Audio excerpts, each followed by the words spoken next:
Okay ကဲကောင်းနေပြီနော်မမေ့ပါနဲ့တဲ့ဘာတွေမမေ့နဲ့လို့ပြောလဲဆိုတော့ခင်မိုးကြီး10ပါမမေ့နဲ့ပေါ့နော်ဒါတွေလုပ်ဖို့လိုအပ်နေရယ်ပြီးတော့ဆောက်ရှောက်တွေကကြာအောင်မြင်မှုအောင်နိုင်မှုမင်းရအောင်မြင်တော့မယ်မင်းအောင်မြင်မှုတွေရတော့မယ်အောင်မြင်မဲ့အကြောင်းတရားကြီးပါလာတယ်လုပ်ကိုလုပ်ဖြစ်ကိုဖြစ်အောင်ကိုအောင်တယ်ဒီထက်နေဝင်တာ6ရက်6လ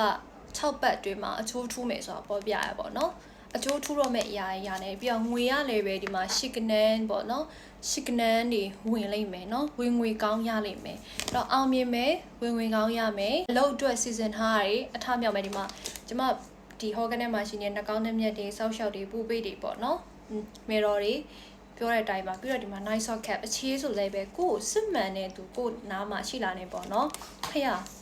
ကိုစစ်မှန်တဲ့သူကိုပေးနာမှာရှိလာတော့မယ်ဆိုတော့အချီရေးမှာလည်းပဲကိုတကယ်ယုံကြည်ရမယ့်သူတွေတွေ့ရဖို့ရှိရပေါ့နော်ဒါချီရေးဘွားရဲ့အိမ်နောက်ဘက်ကိုပြောတာဖြစ်တယ်လို့နောက်ဆုံးကိုတတိပေးချင်နေရတာလေကြီးမများပါနဲ့ရွေးချယ်ရခံနေအလုပ်ဆိုလဲဟိုလုပ်ရမယ်ဒီလုပ်ရမယ်အဲ့လိုဟိုစိတ်ထဲမှာမပါဟိုင်းလည်းရှိတယ်ဟိုရွေးချယ်ရခတ်နေရတယ်လည်းရှိရဟိုအလုပ်တွေဆိုလဲလို့စိတ်တွေအရန်ဝေဝါးနဲ့ထွေပြားအဲ့စိတ်အာရုံတွေကို short ပြီးတော့တခုတည်းကိုပါအာရုံဆိုင်ကိုလှုပ်ရမယ့်အရာတခုပဲကိုလှုပ်ရင်ကိုရတယ်အဲ့လှုပ်အတွက်ကိုဒီအောင်မြင်မှုရနိုင်မယ်တခုတည်းကိုပဲအာရုံဆိုင်ပါဆိုပြီးတော့ကိုအဆောက်အအုံတွေကပြောနေတယ်ပေါ့နော်အာရုံဆိုင်ရမှာရအများကြီးမဟုတ်ပဲအမှန်တော့တခုပဲရှိရ